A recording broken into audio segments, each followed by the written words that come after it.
উরি বাপরে বাপরে বাপরে! আর মাজায় সহ্য হচ্ছে না। কি ব্যথা মাজাটায়।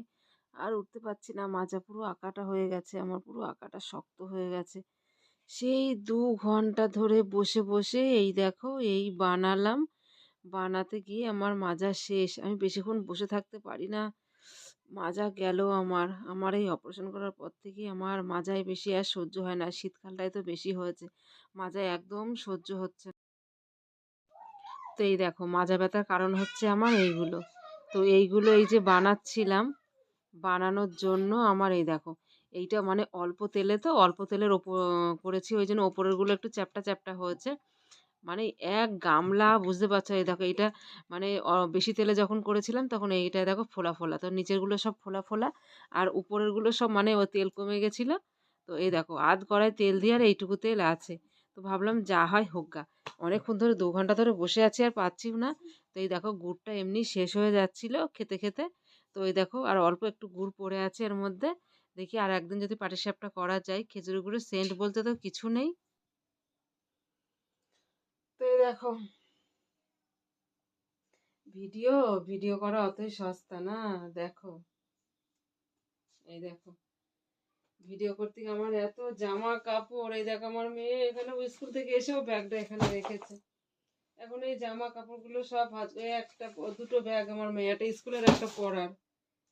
তো এই দেখো এত জামা কাপড় এখন আমি সব গুছাবো, তারপরে কিছু কাজ। উরি বাবারে বাবারে কত টাইম লাগবে, মাজাটা একটু কাজ করে নি। উম, উম, উম, উম।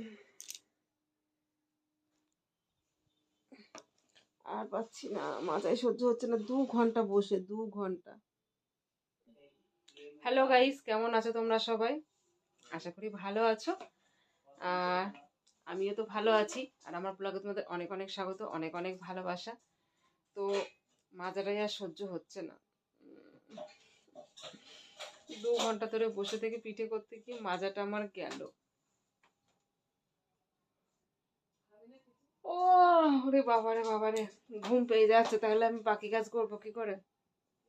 জামা কাপড়গুলো গুছাবো, খাওয়া দাওয়া করবো, মেয়েকে খাওয়াবো। আমার মেয়ে এখন রাস্তায় গিয়ে, রাস্তায় না, আমাদের সামনের বাড়ি একটা বাড়ি বাচ্চা আছে, ওই বাচ্চাটার সঙ্গে ঘরের মধ্যে বসে বসে খেলা করে।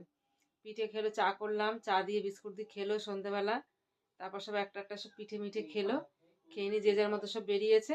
আর আমি বোবার মতো একা একা বসে বসে পিঠে বানাচ্ছি। হাতে তো আটাগুলা, ফোনটাও দেখতে পাচ্ছি না, ফোনে ভিডিও পোস্ট করতে পারছি না, কিছুই পাচ্ছি না। তো ভাবলাম তোমাদের সঙ্গে একটু পিঠে করাটা শেষ হলো, তো ভাবলাম তোমাদের সঙ্গে একটু গল্প করি, করে নিয়ে তারপরে যাই আমি ফোনটার ব্যাপারে। ফোনটায় গিয়ে এবার হাত দিয়ে ফোনে ভিডিওটা করি, ভিডিও পোস্ট করি। তো সেই জন্য লেট হয়ে গেল, খেজুরের গুড়টা শেষ হয়ে যাচ্ছিল। তো আর খেজুরের গুড়টা কেমন যেন, মানে ঝোল গুড় হলে ভালো হয়, কিন্তু এটা সে আখের গুড়ের মতো, মানে সেই কেমন দানা দানা, আখের গুড় যেমন দানা দানা দানা দানা হয়, মানে খুব একটা জুতের না, কোনো কিছুই এখন জুতের না। তো একমাত্র খেজুরের গুড় ভালো খাবে যারা জাল দিচ্ছে নিজেরা তৈরি করছে তারাই খাবে, আর বাকি আমরা সব ওই খেজুরের গুড় বলে কিনে এনে আখের গুড়ই খাবো, ওই চিনির দলা শুধু।